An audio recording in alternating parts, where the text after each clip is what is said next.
Yeah, I'm not really sure why we're working on the echoic goofy goat, but I think that it's important for the student. If you've ever heard that, if you've ever heard a verbal imitation target that maybe wasn't functional for your student, or you just didn't understand how to collaborate with a speech therapist or BCBA around the topic of verbal imitation, you will want to log into our third mini podcast episode. I'm doing some mini episodes this summer, and Dr. Barbara Esch has created the ESA part of the VB map and the ESA revised, both amazing tools. And she has said, please don't take targets directly from those assessments unless they are functional for your student. If you've ever gotten into a disagreement or thought a mean thing when somebody talked about verbal imitation and a client that you're working with, you will want to tune in. I'm talking about a strategy that I have used as a speech language pathologist to work collaboratively together with BCBAs around the idea of verbal imitation. Most clients get half hour, 1 hour of speech therapy, and they may be spending more time with an RBT or with the BCBA. And so we want to make sure that our student has many functional opportunities to work on verbal imitation.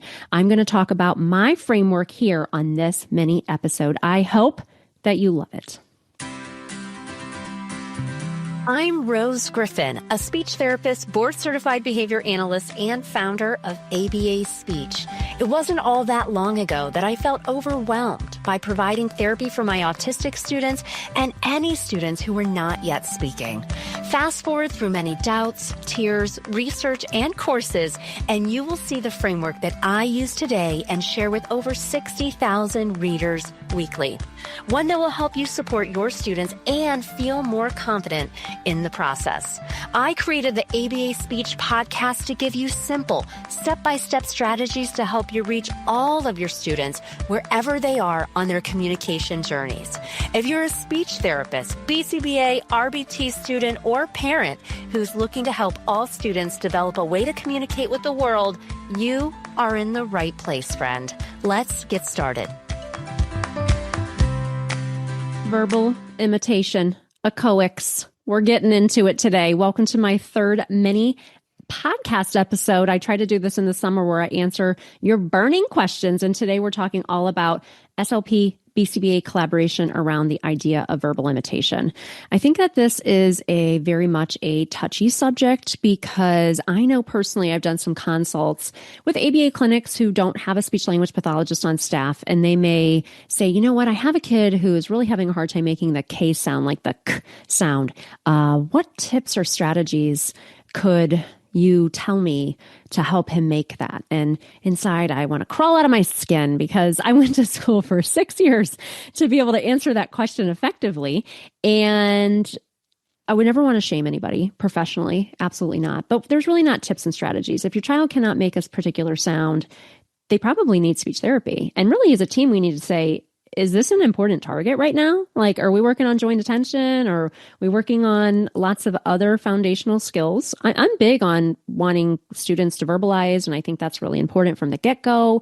We want to make sure that we don't turn our kids off to verbalizing, and we want to make sure, all the BCBAs, listen please, that we're not choosing targets directly from the echoic assessment from the VB map without the idea of looking at the context for the child. Dr. Barbara Esch is a friend of ABA Speech. She's been on the show in probably season 1. That is the creator of the ESA and now the ESA Revised. She came out with her own tool available through Different Roads to Learning, which is amazing. And we want to make sure that the verbal imitation targets or echoic targets are things that are important and functional for our students. That's the number one thing.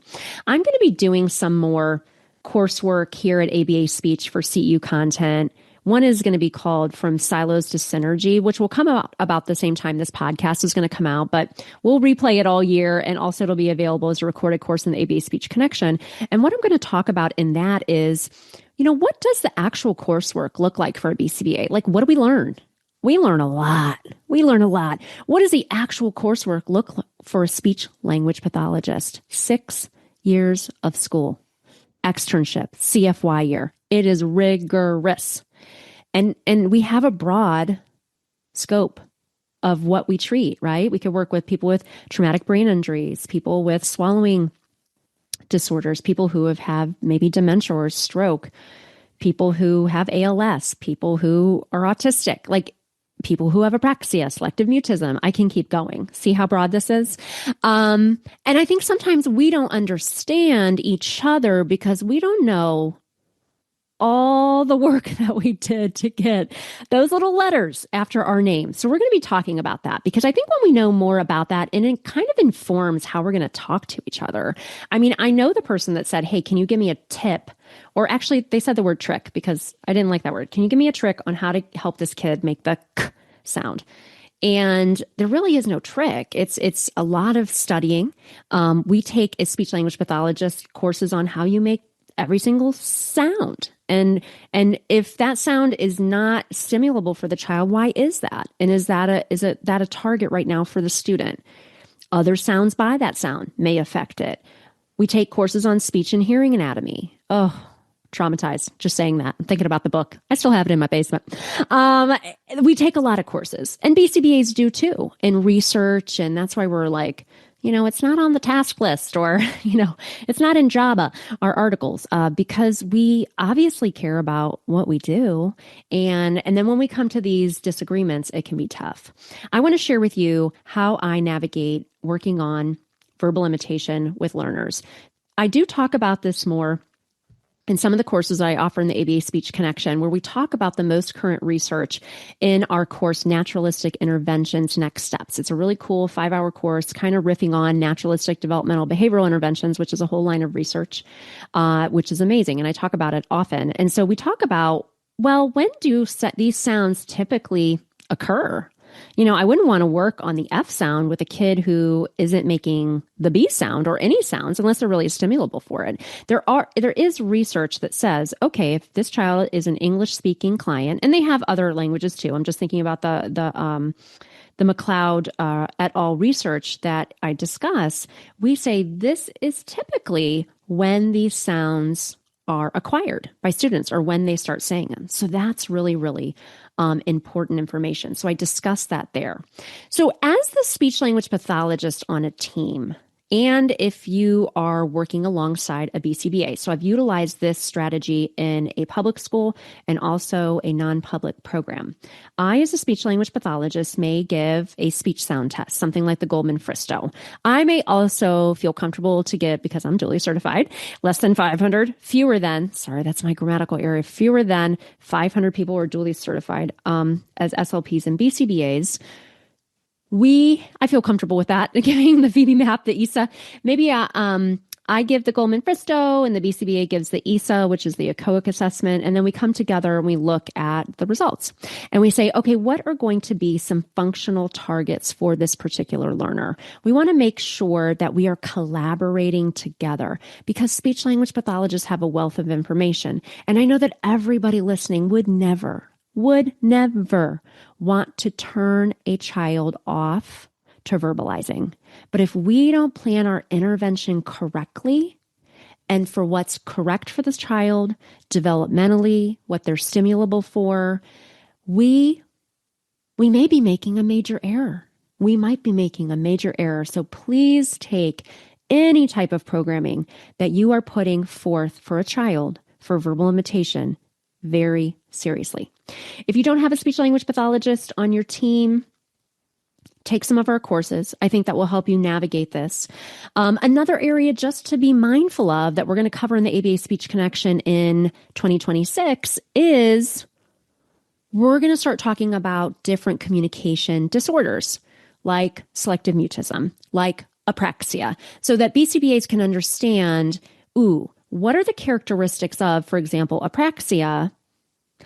That is not really within my scope. I think that I need to make a referral. This all gets tied back to our ethical code. See how that works? I'm a nerd, but I taught an ethics class here at Kent State for many years. And so it all ties back to our ethical code and thinking about you don't know what you don't know. I wouldn't expect a BCBA to know what apraxia is because we don't take courses on that. We don't treat that. We don't write goals for that, but we might inadvertently be doing that. And so that kind of gets tricky. I really love to do this. As the speech therapist, we give our assessments, we discuss what the targets will be. In the sessions with the speech therapist, the child is working on new verbal imitation or echoic targets. And once those specific words are mastered or met criterion, then they go into a generalization phase, or we start to take maintenance data where it's like, yeah, you know what? They can say the word cookie with the speech therapist. They did that 3 sessions in a row. Awesome. Now let's generalize that word to the BCBA, generalize that word to the RBT, whoever is on the team. I think when we take that type of data, we are being really ethical and really mindful of working on verbal imitation together. So if possible, work on the assessment together. Maybe the speech therapist does a speech sound test and the BCBA does the ESA or the ESA revised. We come together, we discuss what the goal will be. We can always use the Autism IEP Goal Bank. I will also link that, my freebie with almost 300 goals. And we are going to have the speech language pathologist, if there's one on the team, work on those new words. Once those new words or sounds are mastered or have met criterion, we're going to continue to keep those in the learner's repertoire by using them maybe in natural environment. Maybe that's where we're targeting those words anyway, which we should be thinking about that anyway, more naturalistic working. And we're going to continue to take data on that so we can have this really robust list of words that our student is using. I hope this has been helpful information. I'm going to link in the show notes the ABA Speech Connection, where you can take that naturalistic course for next steps. It's a 5-hour course, and I talk about verbal imitation a bit more. And also, I am going to link our ethics course that talks about the ethics of navigating this situation with speech therapists and BCBAs. This is our 3rd installment. And on the last mini show, which I am going to record soon, we are going to be discussing tools and strategies that are free that you can use today. See you soon.